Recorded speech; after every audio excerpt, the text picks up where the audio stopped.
Enjoy this clip. Hello, B.R. Newman here with Helios, Hermetic Education, Life Works, and Integrative Oracle Science. Today I wanted to explain the link between the 16 court cards in the tarot deck and the 16 Myers-Briggs personality profiles. Of course, by court cards I mean the Princess, Prince, Queen, and Knight of each suit, so Princess of Discs, Queen of Swords, and so on. The fact that they line up so beautifully with these 16 Myers-Briggs personality profiles is so ideal. It makes it so easy. Because of this clear connection between these court cards and these 16 potential personality manifestations, readings can become so accurate, so true to the individuals receiving the reading, or those who are relevant to them, those who are close to those receiving the reading. They can so easily say, oh, ESTJ, that's my dad, obviously, right there in a nutshell. Or INFP, okay, that's me. Clearly, this particular region in the tarot spread and the context defined by the surrounding cards is clearly speaking to me. You know, it really makes the insights coming through the tarot reading very workable and tangible, easy to understand, easy for you to understand as the reader, as it allows for more automatic information flow, and easier for the listener, or whomever may be receiving the reading, to walk away with very clear and specific advice, not so open to random interpretation as tarot readings can often be, particularly if they're not done properly. So obviously, as a reader, the idea is to do it properly. So one way to ensure that you can do it properly and with great ease is to become familiar with this very simple formula. If you take a moment to fully grasp this very simple formula, you'll have a way of understanding the nature of all of these 16 personality profiles through the Myers-Briggs system, and also a way of automatically assigning each card to its appropriate personality profile, so you can continue on letting the information flow naturally. You don't want to have to be looking up anything in the middle of a reading, so this formula can come in very handy. So this uses a basic binary system. We'll say negative or positive, or 0 or 1.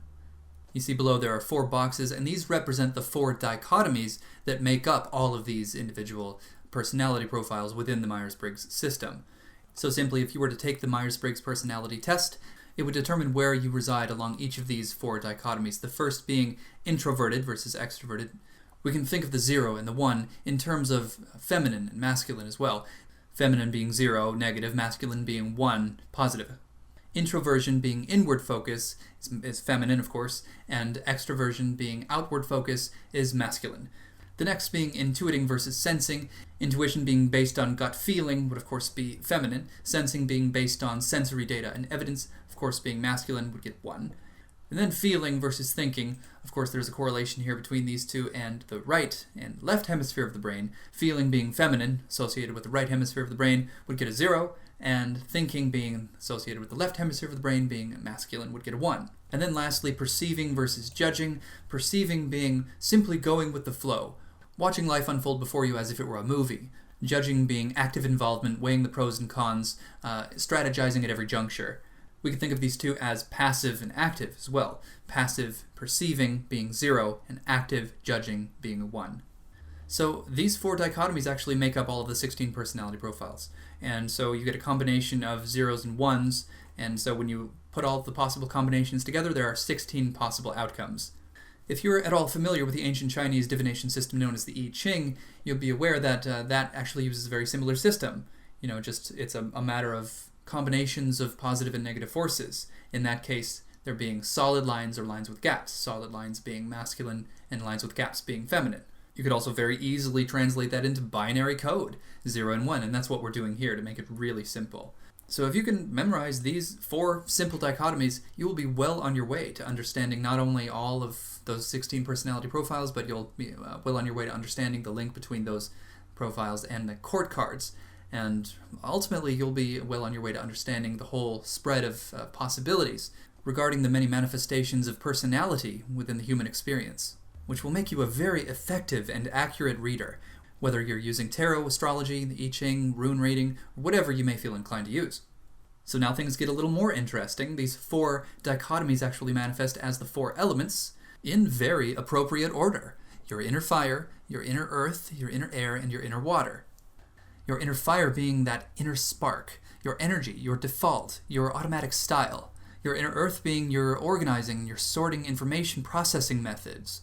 And then your inner air being the means through which you make decisions and conceptualize. And your inner water being your lifestyle and your manifestation methods, the tools you use to allow the world to materialize as it does for you. So that's very simple: fire, earth, air, water.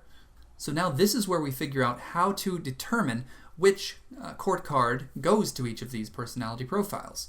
So the first, the fire, is determined by the gender of the member. Are they a male or are they a female? If it's a male, if it's a prince, or if it's a knight, then you know this is an extroverted personality profile, so it will begin with E, or 1. If it's a female, if it's a princess or a queen, you know that it's introverted. And right there you can tell so much about the nature of that personality profile. You can tell so much about someone based on whether they're introverted or extroverted. The next one is a little more complicated. Where you reside along the Earth spectrum is determined by the essence or substance of the element.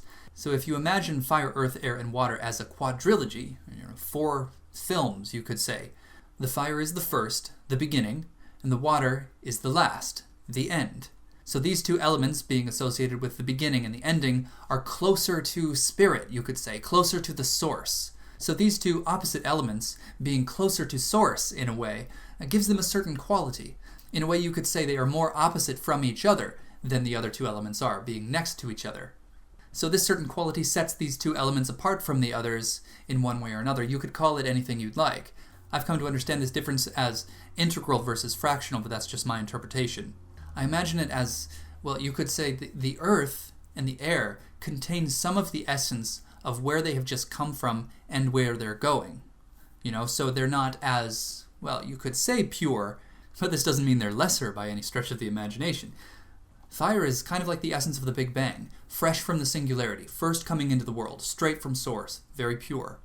And then it turns to earth, it cools down, and there's the consolidation and the organization of matter. And so then that contains some of the essence of the Big Bang, of course, but it has changed. Transmutation has occurred.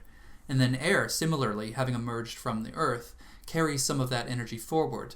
And then water, by its very nature, is defined by having gone through the journey of those other elements in preparation for death, for the close. So then that is linked to the source by its awareness of mortality, being purified by the ending in a similar way to fire being purified by the beginning. So it may sound a little strange, but here it's very simple. Of these 4 elements, the first and the last element have an essence that sets them apart from the other 2. Water and fire are one category. I call them integral, but you can call them anything you want to. Earth and air are another category. You can call them anything you'd like. Maybe you can call them transitional, if not fractional. In any case, take note of this distinction because it's going to be the major determining factor when you're figuring out what belongs to what. So it's as simple as if it's the first or last element, so in the case of tarot, if it's a wand card, or if it's a cup card, it's in the feminine category, it's in the 0. So that would be intuition versus sensing. So that's how you know if it's an N or an S. So for example, based on what we know so far, if you're looking at a Queen of Swords, you know that it's introverted because of the gender, and you know that because it's a sword, that is therefore air, it's fractional or transitional, that it gets an S, it's sensing. So in this case, this would be a 1, or the masculine category. So next in line, it's far simpler. In this case, the personality profile is determined by the gender of the element. So this is very simple. The 2 masculine elements are fire and air.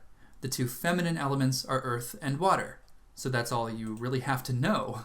Other than the obvious, wands are fire, discs are earth, swords are air, cups are water. Feminine elements, earth and water, go in the feminine or 0 category, thus receiving an F, and the masculine elements, fire and air or wands and swords, fall into the masculine category, thus receiving a 1 or T for thinking. Placement along the last dichotomy is determined very simply by the maturity of the member. So of course, princesses and princes are less mature than queens and knights. In some tarot decks, the knights are kings, by the way. So queens and kings, more mature than princes and princesses. So the less mature ones, princes and princesses, fall into the 0 category, into perceiving, not taking anything very seriously. They haven't been given a whole lot of responsibility yet.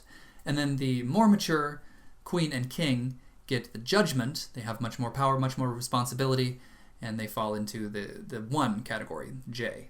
So from what we know so far, if we take the random, Prince of Discs, we know princes are masculine, 1, E, extroverted. Discs, earth, fractional or transitional, gets a 1. S, sensing, organizing information based on evidence and sensory data. It's a Prince of Discs, Prince of Earth, and Earth is feminine, so it gets a 0, or F, and it being a mere prince as opposed to a king or a queen, it gets a P, or a 0.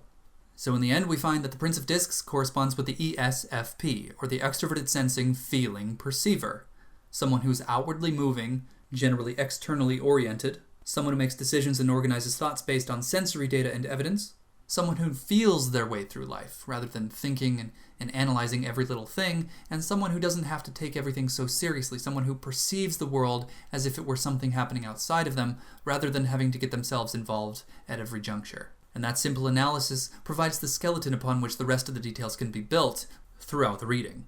So let's see the way all of these different dichotomies combine and turn into all of the 16 profiles. So we have, of course, in the tarot deck, we have wands, we have discs, we have swords, and we have cups. Of course, we have princesses, princes, queens, and kings, or knights. And then, of course, each of these is defined by the 4 dichotomies we've just been talking about. Determining the first placement, all the females get 0, all the males get 1. Determining the next placement, all of the integral elements get 0, all of the fractional or transitional elements get 1. Determining the next placement, all of the feminine elements get 0, all of the masculine elements get 1. And determining the last placement, all of the young ones, the princes and princesses, get 0, and all of the elders, the queens and kings, get 1. So there you have it. There are 16 possible combinations of 4 sets of 0s or 1s. And this binary system is precisely how the I Ching is formulated as well. Of course, with that system, there are more positive and negative sets to work with. So this is rather simple. It may seem complicated at first, but I'm confident that as you watch this video a couple of times, this should come quite naturally. It'll just click. You get a firm grasp on it and just move on to the next thing.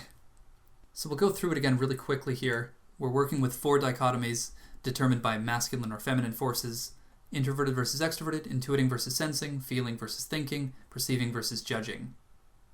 There's the inner fire, inner earth, inner air, and inner water. And of course there are definitions assigned to our experience of each of these elements in everyday life. Placement along the 4 dichotomies is determined by gender of member, substance of element, gender of element, and maturity of member. So of course in tarot we have these 4 elements as fire, wands, earth, discs, air, swords, water, cups. So then for each of these elements we have princesses, princes, queens, and kings or knights. So then again, determining their placement, all the females get 0, all the males get 1, integral elements get 0, fractional elements get 1, feminine elements get 0, masculine elements get 1, the younglings get 0, and the elders get 1. And you see that translates as all of the 16 personality profiles. So more directly, all the females get I, all the males get E, integral elements, fire and water, get N, fractional or transitional elements get S, feminine elements get F, masculine elements get T, younger court members get P, older court members get J. So there it is. That is the formula, all of it. And it may seem like kind of a lot, but I assure you that if you watch this a few times, you will get to that point where it just clicks, and suddenly it just comes automatically, and you can just start immediately describing these personality types to people, and people will know, and they'll tell you who they're referring to precisely. Like, oh, that's me. That's me exactly. Or, oh, that's my cousin. That's my father. That's my mother. Or even more useful, for example, if there's a central theme or some dimensional timeline doorway they need to walk through that is symbolized by this personality profile, you can describe to them precisely the kind of attitude they should have in order to consciously navigate, in order to activate one dimensional timeline or the other, or in order to fully embrace their central theme, in order to see clearly the options that they have.